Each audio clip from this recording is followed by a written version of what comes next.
काठियावाड़ में भोजन पकाने में घी का कुछ अधिक प्रयोग करने का प्रचलन है। ना चाहते हुए भी भोजन गरिष्ठ हो जाता है। कविराज मणिशंकर और अखंडानंद की सारी सावधानियों के बावजूद अखंडानंद को पुनः उदर रोग हो गया। महाराज, आप इस बार स्वस्थ हो जाएं तो या तो आपको किसी आश्रम में भेज दूंगा जहां घी उपलब्ध ही ना हो, या फिर किसी ऐसे घर में जहां घी का ऐसा दुरुपयोग न होता हो। पर मैंने तो घी खाया ही नहीं। आपने तो नहीं खाया, कविराज हंसे। उस भोजन ने खाया था जिसे आप खा गए, किंतु पचा नहीं सके। कविराज, आप अनुमति दें तो मैं स्वामी जी को अपने घर ले आऊं। आप? अखंडानंद ने पूछा।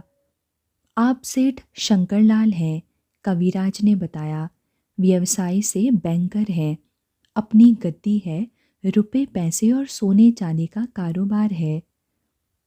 पर महाराज, मैं तो सन्यासी हूँ, लक्ष्मी से सदा दूर ही दूर रहा हूँ। अखंडानंद कुछ घबराए से बोले। कोई बात नहीं, आपको इनकी लक्ष्मी का बोझ नहीं संभालना पड़ेगा। अन्य अनेक प्रत्याशी लक्ष्मी का वाहन बनने को तैयार बैठे हैं, कविराज बोले। वैसे ये धर्मप्रिय पुरुष हैं, आपकी अच्छी सेवा करेंगे। चलिए महाराज, शंकरलाल ने कहा, मेरा घर भी आपकी चरण धूलि से कुछ पवित्र हो जाएगा। अखंडानंद ने कविराज की ओर देखा। ले तो जा रहे हैं सेठ जी, कविराज ने शंकरलाल से कहा। यदि आपके घर पर इनके रोग का उपशमन होना है और इन्हें पूर्ण स्वस्थ होना है तो इन्हें 4 मास तक दोपहर को दूध भात और रात को केवल दूध देना होगा। इसके अतिरिक्त और कुछ नहीं। ऐसा न हो कि आप इनका सत्कार करने लगें और ये फिर से बिस्तर पर पड़ जाएं। नहीं कविराज, आपकी आज्ञा से बाहर कुछ नहीं होगा, शंकरलाल बोले। ये मांगेंगे तो भी नहीं दूंगा। जिस गाय का दूध इन्हें दिया जाए उसके चारे का भी ध्यान रखना पड़ेगा। उसे केवल हरा चारा खिलाना होगा। यह न हो कि वह मांस की दाल खा रही हो और ये उसका दूध पीकर अस्वस्थ हो जाएं। वह और भी ऐसा कुछ ना खाए जिससे इन्हें कष्ट झेलना पड़ेगा। शंकरलाल हर प्रकार से तैयार थे। एक गाय इनके नाम की अलग से बांध दूंगा। न वह घर से बाहर जाएगी, न कुछ उल्टा सीधा खाएगी। जो कुछ खाएगी घर में खाएगी, और वह हरे चारे के सिवाय और कुछ नहीं होगा। अखंडानंद को 2-4 दिन तो उस परिवार का स्वरूप समझने में लग गए। संयुक्त परिवार था और आकार में काफी बड़ा था। संपत्ति के स्वामी शंकरलाल थे, किंतु वे विधुर थे और उनकी अपनी कोई संतान नहीं थी। व्यवसाय में चाहे उनका मन कितना भी लगता हो, किंतु घर में क्या होता रहता है उसकी ओर उनका ध्यान तनिक भी नहीं था। घर को नौकर चलाते थे और आदेश देने का अधिकार घर के प्रत्येक सदस्य को था। अखंडानंद का शंकरलाल की वृद्धा माता से भी परिचय हुआ। वे बैठी कपड़े धो रही थी कि अखंडानंद उनके पास पहुंच गए। माताजी, आप अपने कपड़े किसी से धुलवाती नहीं या कोई नहीं धोता? जैसे इस शरीर को अपने रोग स्वयं ही झेलने पड़ते हैं, वैसे इसे अपने वस्त्र भी स्वयं ही धोने पड़ते हैं, वृद्धा ने कहा। यह नियम केवल आप पर लागू होता है, अन्य लोगों के कपड़े तो नौकर धोते हैं। जिनके नौकर हैं उनके धोते हैं। मैं इस घर में क्या हूं कि नौकर मेरे कपड़े धोएं?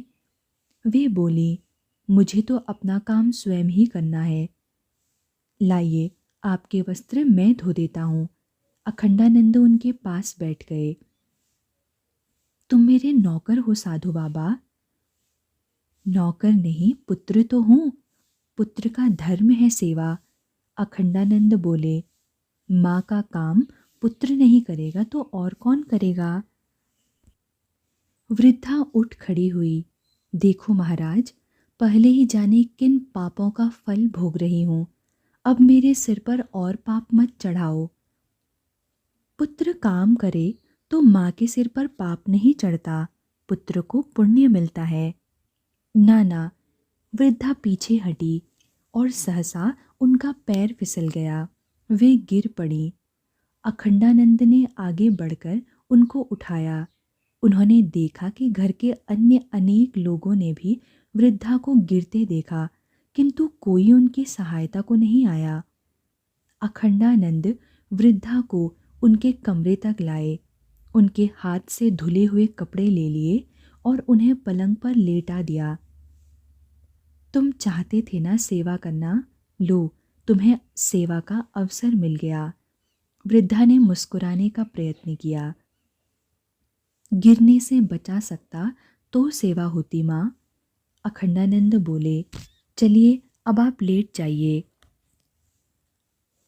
आपकी माँ इस प्रकार उपेक्षित क्यों है? ऐसी दुर्दशा।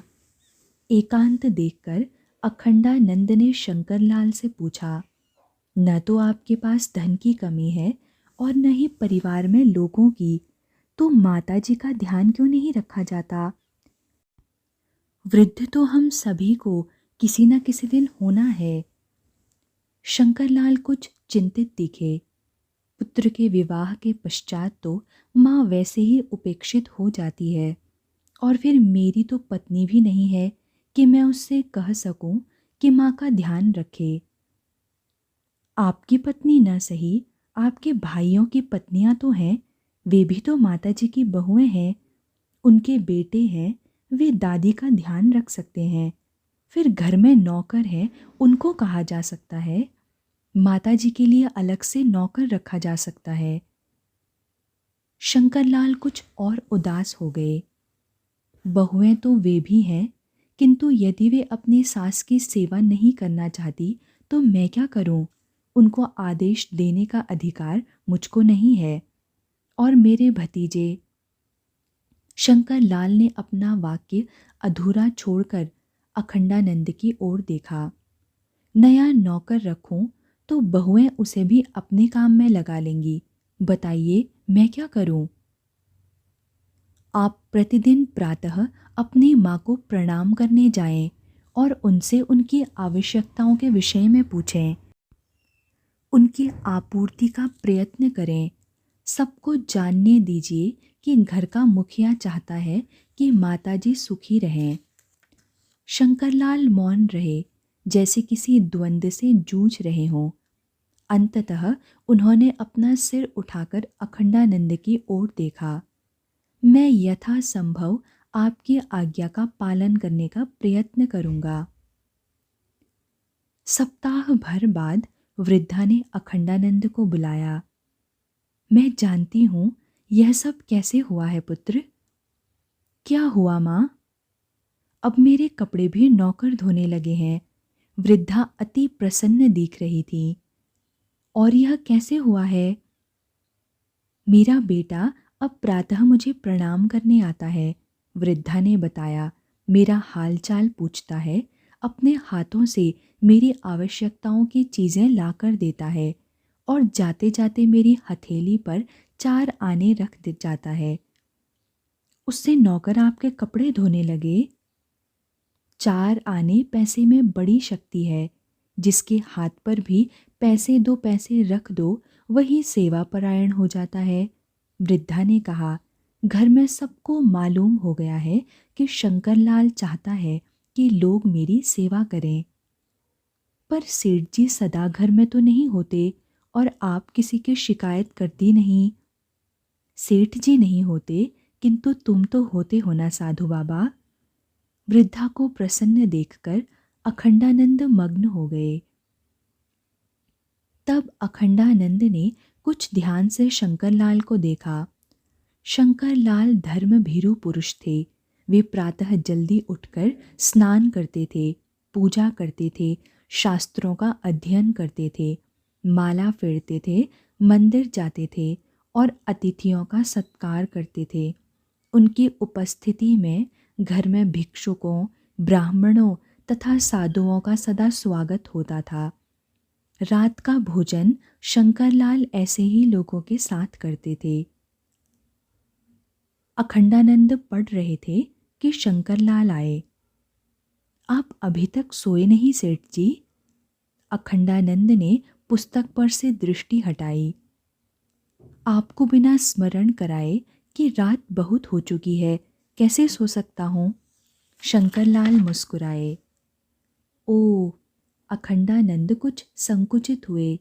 मेरे जागते रहने से किसी को असुविधा होगी? हाँ, किसे? मुझे। शंकरलाल बोले, आपको स्वस्थ रखने का दायित्व मेरा है। आप रात को इतनी देर तक जागते रहेंगे तो बीमार तो पड़ेंगे ही। ओ, तब या तो कविराज आपको यहाँ से उठाकर अपने घर ले जाएंगे या फिर झंडू भट्ट जी आपको अपने औषधालय में भर्ती कर लेंगे। तो यह बात है। जी, अब सो जाइए, आज पर्याप्त पढ़ चुके आप, शंकरलाल ने कहा। और यदि आप अभी नहीं सोएंगे तो प्रातः मेरे साथ सैर के लिए कैसे जाएंगे?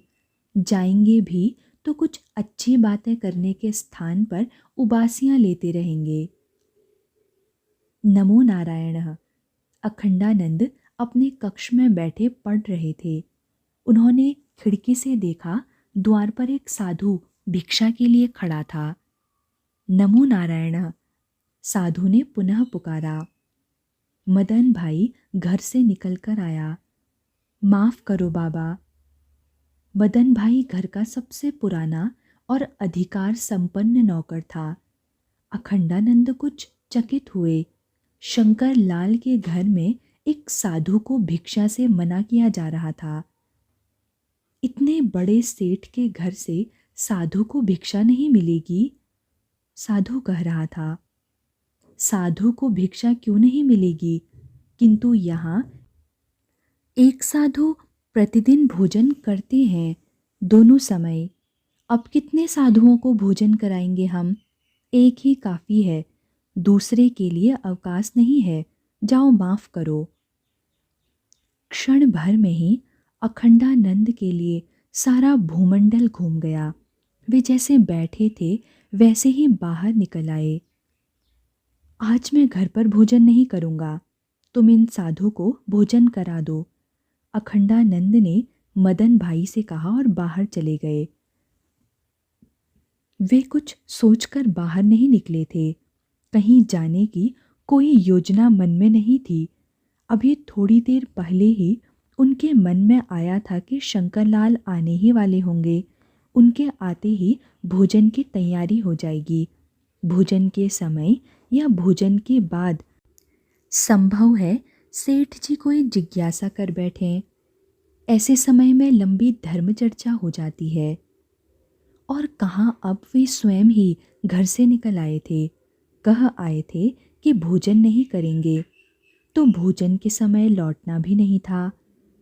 उनके मन में सहस्त्रों झंझावात चल रहे थे। वे ही कारण थे, वे ही इस अधर्म के कारण थे।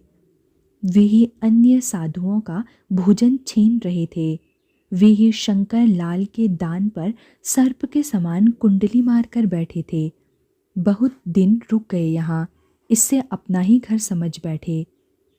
आज तो उन्होंने सुन लिया, किंतु मदन भाई जाने कितने साधुओं को यही कहता होगा, प्रतिदिन कहता होगा। वे दोनों समय वहाँ भोजन करते हैं, इसीलिए उस घर से किसी और साधु को भिक्षा नहीं मिलेगी। उन्हें क्या अधिकार है अन्य लोगों को इस प्रकार वंचित करने का? उन्हें यह स्थान खाली कर देना चाहिए। ठीक है कि वे यहाँ शंकरलाल की इच्छा से आए थे और अपने रोग का उपशमन करने आए थे, किंतु साधु का एक स्थान पर इतने समय तक टिके रहना ठीक नहीं है। वे साधु होते हुए भी गृहस्थ होते जा रहे हैं। अखंडानंद जाने कहाँ कहाँ घूमते रहे। कई बार मन में आया कि वे आश्रम में ब्रह्मचारी जी के पास थोड़ी देर बैठ आएं, थोड़ी धर्म चर्चा कराएं, न हो तो अपने पुराने संस्कृत विद्यालय चतुष्पथी में ही हो आए। कविराज से ही भेंट कराएं। किंतु उनका मन कहीं जाने के लिए नहीं माना। आज उन्हें अपने मन से ही मिल लेना चाहिए। आज निर्णय हो जाना चाहिए कि उनका व्यवहार क्या होना चाहिए। उन्हें शंकर लाल के घर में और रहना है या नहीं। कविराज द्वारा बताया गया उनके रोग के उपशमन का काल अभी समाप्त नहीं हुआ था। यदि वे शंकर लाल का घर त्याग देते हैं तो फिर से अपना पथ्य कहाँ पाएंगे। संभव है पथ्य ठीक से न मिलने के कारण उनका रोग फिर से उभर आए। पर वे क्या चाहते हैं, अपना स्वास्थ्य या धर्म? उन्होंने धर्म कमाने के लिए अपना घर छोड़ा था अथवा स्वास्थ्य लाभ के लिए? तपस्या का समय तो अब आया है। हरि पूछ रहे हैं कि रोगी रहकर भी, पेट में उठते शूल का कष्ट सहकर भी तपस्या कर सकोगे? तो फिर यही हो, वे सेठ शंकर लाल का घर छोड़ देंगे। वे जामनगर ही छोड़ देंगे। लौटकर उन्होंने देखा वह साधु शंकर लाल के साथ भोजन कर रहा था। अखंडानंद प्रसन्न हुए, किंतु तत्काल ही उनके मन ने चेतावनी दी। अभी उन्हें सेठ जी को अपने निश्चय की सूचना देनी है। उनकी बात सुनकर जाने शंकरलाल क्या कहें। कहाँ चले गए थे आप? शंकरलाल ने कहा, हम भोजन के लिए आपकी प्रतीक्षा करते रहे। पर मैं तो कह गया था कि भोजन नहीं करूँगा। अखंडानंद ने कहा। आप भोजन करते ही कहाँ हैं? शंकरलाल हंसे। आप भूल जाते हैं कि रात के समय आपको केवल दूध पीना है। मदन भाई भोजन परोसने आए तो शंकरलाल ने कहा, स्वामी जी के लिए दूध लाओ। मदन भाई खड़ा अखंडानंद की ओर देखता रहा। जाओ, शंकरलाल बोले, पर स्वामी जी ने तो भोजन के लिए मना किया है। भोजन वे करते ही कहाँ हैं?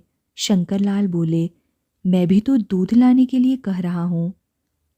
मदन भाई ने पुनः एक बार अखंडानंद की ओर देखा।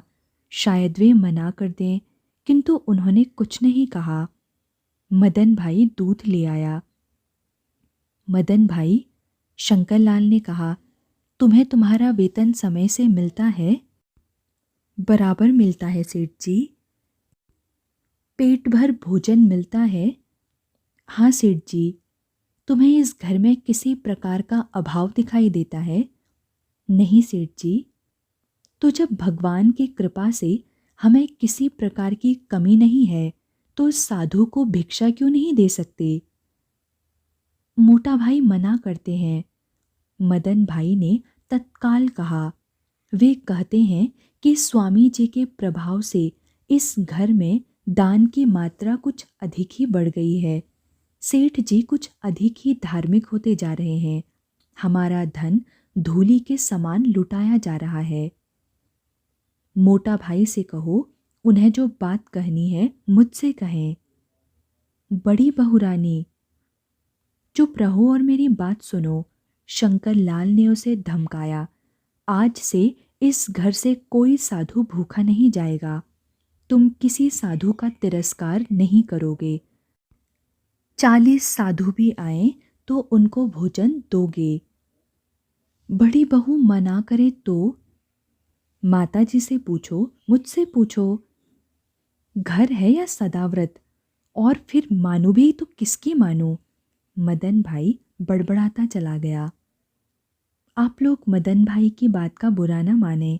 शंकरलाल बोले, घर का पुराना नौकर है और नौकर पुराना हो जाता है तो घर का सदस्य जैसा ही हो जाता है। वे रुके। वह भी क्या करे? घर के जितने सदस्य हैं सबका अपना अपना मत है। बेचारा मदन भाई किसी को मना तो नहीं कर सकता ना। और फिर मोटा भाई मेरा सबसे बड़ा भतीजा है। मेरे बाद सब कुछ उसी को तो संभालना है। युवराज है वह, नए साधु ने हंसकर कहा। प्रातः शंकर लाल और अखंडानंद बग्घी पर सैर के लिए निकले तो अखंडानंद ने कहा, सुना है कि जामनगर में कोई मूलजी हैं जो बहुत सुंदर भजन गाते हैं। हाँ, प्रशंसा तो मैंने भी सुनी है। आपने कभी उनका गायन नहीं सुना? ऐसा तो नहीं है कि एकदम नहीं सुना, शंकरलाल बोले, पर न तो बहुत ध्यान से सुना है और न नियमित ही। कल जो साधु आए थे वे कह रहे थे कि वे नगर के किसी मंदिर में संध्या समय नियमित गाते हैं। अखंडानंद ने कहा, सोचता हूँ मैं भी वहाँ चला जाया करूँ। आप सचमुच सुनना चाहते हैं तो कुछ ना कुछ करना ही होगा। मेरे गुरु भाई हैं नरेंद्रनाथ दत्त। भगवा धारण करने के पश्चात विविदिशानंद नाम रखा है उन्होंने। वे गाते हैं तो व्यक्ति अपने तन बदन की सुध भूल जाता है। भक्ति साकार होकर सामने आ बैठती है। मन प्रभु में ऐसा रमता है जैसे बस दर्शन होने ही वाले हैं। कहाँ हैं वे? नहीं जानता, अखंडानंद बोले। होंगे बंबई अथवा उसके आसपास ही। आप हमें उनके दर्शन नहीं करा सकते? आपका ही पुण्य बलि होगा तो दर्शन हो जाएंगे, मेरे पुरुषार्थ से नहीं। शंकरलाल कुछ नहीं बोले। अगले दिन प्रातः अखंडानंद ध्यान जप कर उठे तो उन्हें सूचना मिली कि मूलजी आए हुए हैं। वे उनकी प्रतीक्षा कर रहे हैं। अखंडानंद चकित रह गए। कल उन्होंने सेठ जी से चर्चा की और आज मूलजी उनके घर आ गए। मूलजी ने उन्हें प्रणाम किया। यह क्या सेठ जी? अखंडानंद ने पूछा। कल आपने चर्चा की तो मेरे ध्यान में कई बातें आईं। शंकरलाल ने कहा, मूलजी हमारे नगर की विभूति हैं और हम उनका उचित सम्मान नहीं कर रहे। मैंने सोचा यह काम मुझे करना चाहिए। दूसरी बात यह कि जब लोग उनके भक्ति संगीत से ईश्वर के दर्शन पाने को हो जाते हैं तो हम क्यों चूकें? हमें भी तो यह अवसर का लाभ उठाना चाहिए। मैंने इनसे प्रतिदिन यहाँ आकर कुछ सुनाने का अनुरोध किया है। बड़ी कृपा है आपकी। मैं नहीं जानता कि आप मेरी इच्छा इस प्रकार पूरी करेंगे। अखंडानंद बोले, जब मुझे लगा कि आपकी इच्छा में मेरी भी इच्छा है तो कुछ तो मुझे करना ही था। शंकरलाल बोले, जाने कितने वर्षों से मेरी इच्छा थी कि मेरे घर में भी भगवान के भजन मधुर स्वर में गूंजें। अब आपके बहाने वह इच्छा पूरी हुई है। आप यह भी नहीं जानते होंगे स्वामी जी कि सेठ जी ने सोचा कि मूल जी की नियमित आय का कोई साधन हो जाए तो उन्हें अपने आजीविका के लिए द्वार द्वार क्यों भटकना पड़े। भगवान का नाम लेंगे और अपने परिवार का पालन करेंगे। तो यह बात थी।